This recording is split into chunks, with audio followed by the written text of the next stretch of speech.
ខ្ញុំមានករណីសូមអរគុណដល់ព្រះរាជការព្រះអង្គសូមគោរពជំរាបសួរដល់ក្រុមសាស្ត្រាចារ្យនិងសួស្តីដល់ការដឹកនាំនិស្សិតទាំងអស់ពួកយើងគឺជានិស្សិតមកពីវិទ្យាស្ថានបច្ចេកវិទ្យាប្រាជ្ញាសាស្ត្រស្ថិតក្នុងក្រុមទី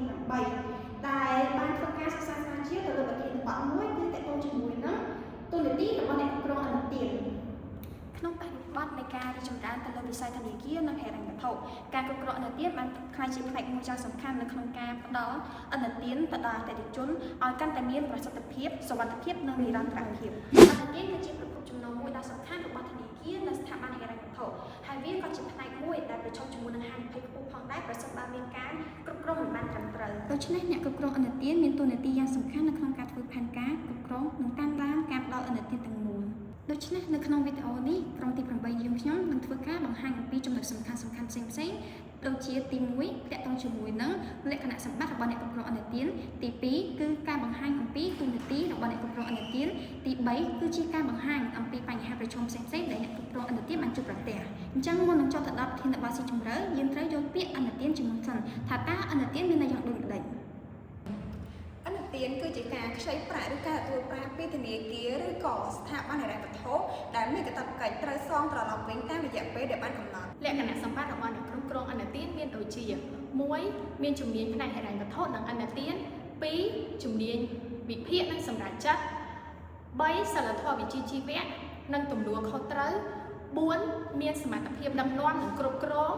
5មានជំនាញទំនាក់ទំនង6មានជំនាញដោះស្រាយបញ្ហាទី7ជាចំណុចចុងក្រោយគឺបទពិសោធន៍ទូនាទីសំខាន់របស់អ្នកគ្រប់គ្រងអនុទានមានដូចជាទី1ការអភិវឌ្ឍគោលនយោបាយនិងនីតិវិធីអនុទានគឺជាការកែលម្អអនុវត្តច្បាប់និងដំណើរការដែលកំណត់ពីរបៀបដល់អនុទានដើម្បីធានាថាការផ្ដល់ប្រាក់កម្ចីមានសុវត្ថិភាពស្ថិរភាពប្រសិទ្ធភាពនិងស្របតាមបទបញ្ញត្តិ2ការវិភាគអនុទានគឺជាដំណើរការនៃការវិតម្លៃកម្រិតហានិភ័យ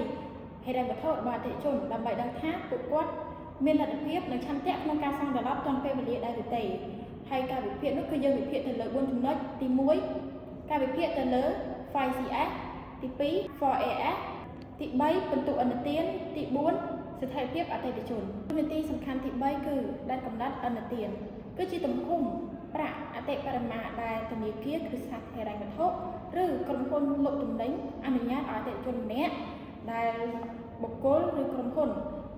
ជំពាក់ឬប្រើប្រាស់អតិថិជនមិនអាចប្រើប្រាស់ឬទិញទំនិញលើពីចំនួនទឹកប្រាក់ដែលបានកំណត់ឡើយទី4ការតាមដានគណនីគឺជាដំណើរការត្រួតពិនិត្យនិងតាមដានស្ថានភាពគណនីអតិថិជនជាប្រចាំដើម្បីធានាថាការសងប្រាក់ការប្រើប្រាស់អនុទាននិងប្រតិបត្តិការផ្សេងៗដំណើរការត្រឹមត្រូវនិងទាន់ពេលវេលាទី5ការគ្រប់គ្រងការប្រមូលប្រាក់គឺជាដំណើរការជាប្រព័ន្ធនៃការតាមដានការទារបំណុល